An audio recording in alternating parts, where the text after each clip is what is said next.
पूर्ण पालघर जिल्ह्यामध्ये हा स्मार्ट मीटर आम्हाला नको आहे।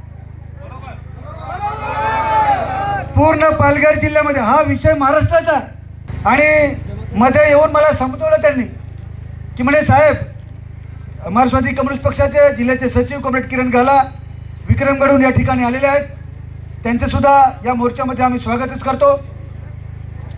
मला असं समजवण्यात आलं की साहेब म्हणे रीडिंग घेण्यामध्ये जी दिरंगाई होते म्हणून हा स्मार्ट मीटर आम्ही दिलेला आहे आणि हा स्मार्ट मीटर आम्हाला तिथून गावातूनच आमच्या ऑफिसमध्ये म्हणे ते रीडिंग देईल।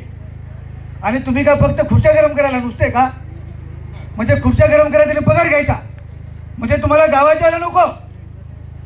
मी म्हणालो असं आहे का? म्हटलं 2-3 महिन्याने आम्हाला समजेल की काय आहे तुमचं स्मार्ट मीटर। आणि ते आता 2-3 महिन्यामध्ये आपल्याला समजलं स्मार्ट मीटर काय आहे। जे 200 रुपये बिल यायचं आज 15,000, 20,000, 50,000, 1-1 लाखापर्यंत बिल आलेलं आहे। गरीब माणसाने जगायचं कसं की लाईट बिलच भरायचं ही मोठी समस्या आहे। आणि म्हणून आम्ही महाविकास आघाडीचे नेते मनोगत सर्वांचं व्यक्त झाल्यानंतर एक 5 मिनिटाची बैठक आम्ही सर्व महाविकास आघाडीचे नेते बाजूला घेऊ।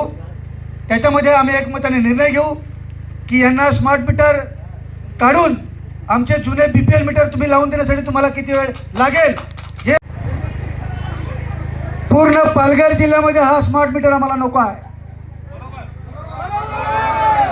पूर्ण पालघर जिल्ह्यामध्ये हा विषय महाराष्ट्राचा आहे। परंतु आज आम्ही डहाणू MSCB कार्यालयावर डहाणू आणि तलासरी या भागातून मोठ्या संख्येने आपले सर्व नागरिक, सर्व शेतकरी, या भागातले सर्व भाऊबांधव या ठिकाणी उतरलेले आहेत। त्यांची एकच समस्या आहे की आम्हाला स्मार्ट मीटर नको, ही पहिली मागणी।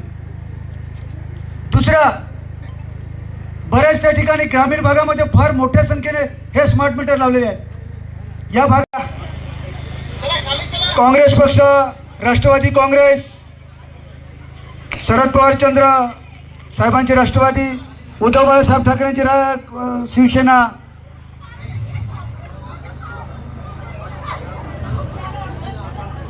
मार्क्सवादी कम्युनिस्ट पक्षाचे कार्यकर्ते पुढे या।